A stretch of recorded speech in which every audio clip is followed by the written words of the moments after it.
जय गणेश दोस्तों, स्वागत है आप सभी का एक बार फिर से। गणपति बप्पा आप व आपके परिवार पर अपनी कृपा दृष्टि सदा सर्वदा बनाए रखें।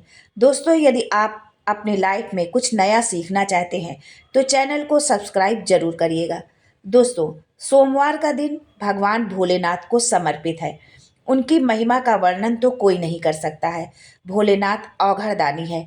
हम पूरी श्रद्धा और विश्वास के साथ यदि एक लोटा जल भी उन पर समर्पित करते हैं तो वो हमारी सभी मनोकामनाएं पूरी कर देते हैं, हमारे सभी कष्ट हर लेते हैं। ऐसे हैं हमारे भोलेनाथ अवघड़दानी। दोस्तों, आज के वीडियो में हम जानेंगे कि शिव जी की पूजा किस दिशा में बैठकर करना चाहिए। दक्षिण दिशा में बैठकर पूजा करने से क्या लाभ होता है और दक्षिण दिशा का आधिपत्य किसका है, दक्षिण दिशा पर किसका आधिपत्य है। बहुत सारी जानकारी शिव पुराण से संबंधित और बहुत सारे उपाय आज आपको इस वीडियो में मिलने वाले हैं। लेकिन ये सब जानने से पहले आपसे रिक्वेस्ट करती हूँ कि वीडियो को लाइक करिएगा, दोस्तों को शेयर कर दीजिएगा और अगर आपने अभी तक चैनल को सब्सक्राइब नहीं किया है तो चैनल को सब्सक्राइब करके बेल आइकन जरूर दबाइएगा। दोस्तों, मृत्यु को भी शिव की आराधना से जीता जा सकता है। दिन, पल, घड़ी, नक्षत्र सब शंकर का दिया हुआ है। शंकर के सिवा किसी का नहीं है। माघ महीने की सप्तमी तिथि एक ऐसी तिथि है कि जिसके शरीर पर फोड़े फुंसी हो जाते हैं, सोरासिस हो, चर्म रोग हो, दाग धब्बे हो, कुछ भी हो शरीर पर, वो ये उपाय जरूर करे। माघ महीने की सप्तमी तिथि के दिन ही भगवान शिव ने सूर्य नारायण को पहली बार रथ पर बैठाया था।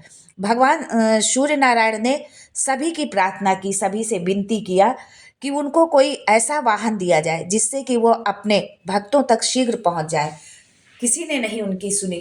भगवान शिव की उन्होंने आराधना की और भगवान शिव ने प्रसन्न होकर जो है, भगवान भोलेनाथ ने प्रसन्न होकर सूर्यदेव से कहा कि क्या चाहिए।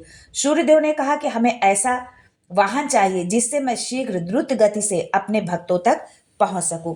भगवान शिव ने उनकी वो मनोकामना उनकी पूरी की। सूर्यदेव ने कहा, आपने हमारी कामना पूर्ण की है, मैं क्या कर सकता हूँ, आपको क्या दे सकता हूँ। शिव जी ने कहा, तुम हमें कुछ देना चाहते हो तो फिर हम इस रथ को वापस ले लेते हैं, क्योंकि हमारा महादेव सिर्फ देता है, लेता कुछ नहीं है। लेने की आकांक्षा उसकी नहीं होती है।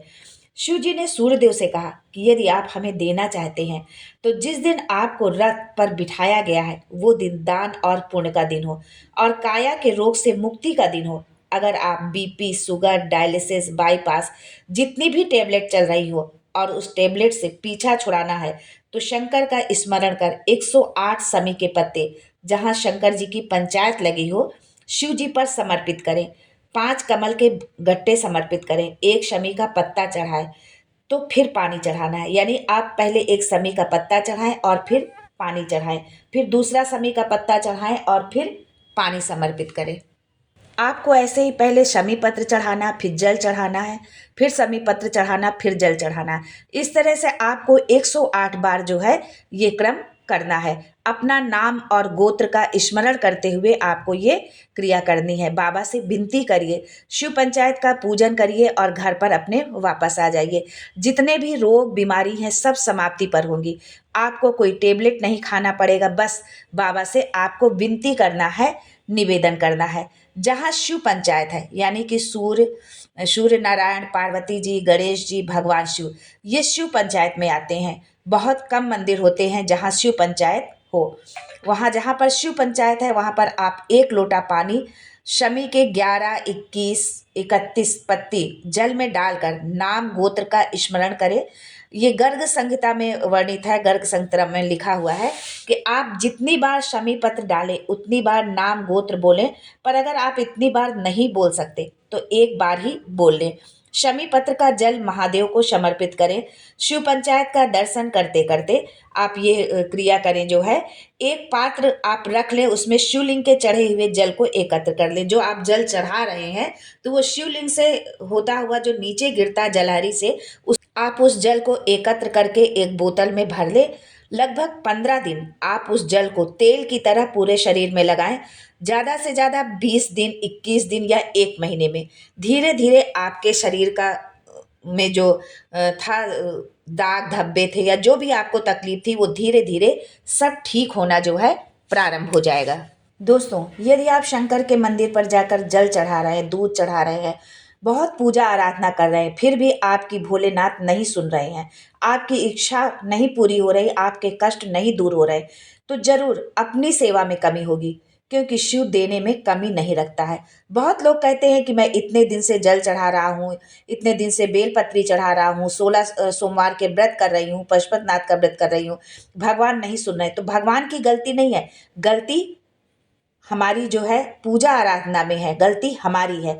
भगवान शिव ने जब 10 दिशाओं को बांटा और शंकर भगवान ने 10 दिशाओं का आधिपत्य बनाया कि कौन कौन सी दिशा पर आधिपत्य रखेगा, किसका आधिपत्य होगा, किस दिशा में कौन से देवता निवास करेंगे। पूरब, पश्चिम, उत्तर, दक्षिण, ये चारों दिशाएं भगवान शंकर के पास आकर खड़ी हो गई।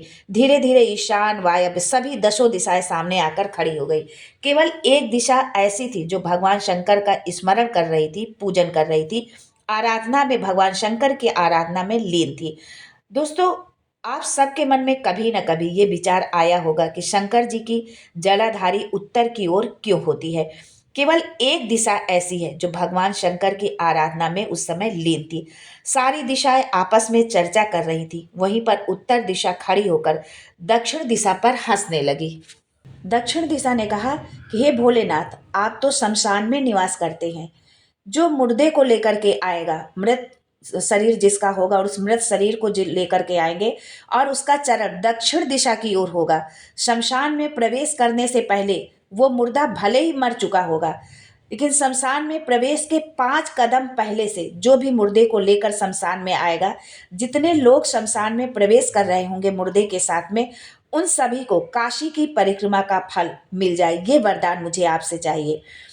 भगवान शंकर ने तथास्तु कहा और दक्षिण दिशा को वो वरदान भगवान भोलेनाथ ने दिया। दोस्तों, दक्षिण दिशा ने जो महादेव से मांगा वो कोई नहीं मांग सकता। शिव जी ने कहा तथास्तु। दोस्तों, शिवलिंग की पूजा इसीलिए दक्षिण की ओर बैठकर की जाती है। अगर आपको ये जानकारी अच्छी लगी हो तो कमेंट में श्री शिवाय नमस्तुभ्यम जरूर लिखें और चैनल को सब्सक्राइब करना ना भूलें। आज के लिए बस इतना ही।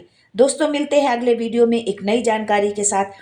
तब तक के लिए श्री शिवाय नमस्तुभ्यम and thanks for watching my video.